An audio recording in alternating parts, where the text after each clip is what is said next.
Hello and welcome. This is the Greenbrier Valley Church of the Nazarene with your daily devotion for Saturday, October the 2nd.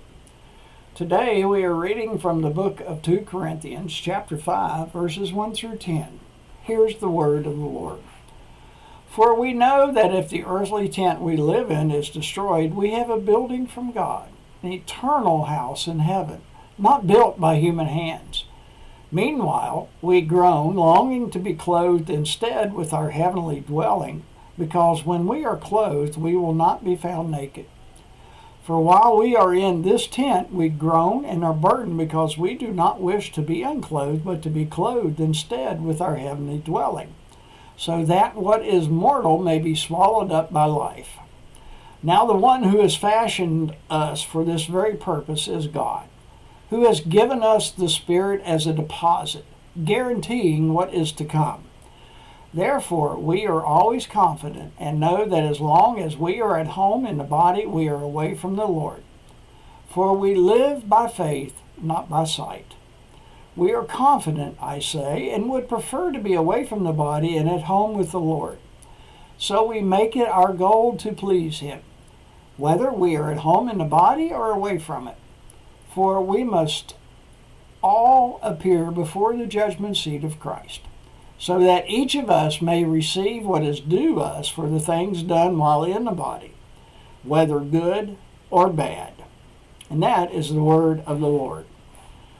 The article today is titled Earthly Tent and Eternal Home, written by Stephanie Hendrickson. Here's what Stephanie writes. My 10-year-old son likes nature and facts about nature. Ask him about the beeves he keeps, and you will hear everything he knows, which is quite a bit. Recently, he learned that if a bear smells food, very little will stop it from finding the food, especially something as flimsy as a canvas tent. Following his nose, the bear will rip through the top of a tent to find its prize.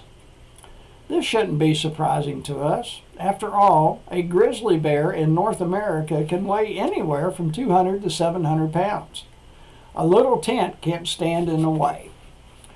We, too, are little in the grand scheme of life. We have an earthly tent that will one day die.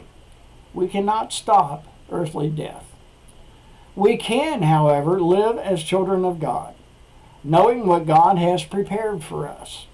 God has built us an eternal home that is indestructible. We do not need to fear death. We move from our earthly tent to an eternal home.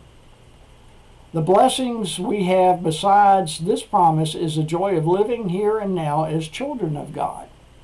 We need not bide our time for later, but allow God to build His kingdom through our earthly lives now. The hymn is titled Near to the Heart of God by Cleveland B. McGaffey.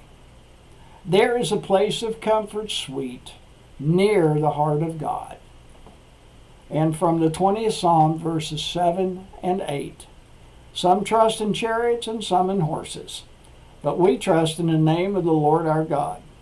They are brought to their knees and fall, but we rise up and stand firm. And this is your daily devotion for Saturday, October the 2nd. Have a blessed day.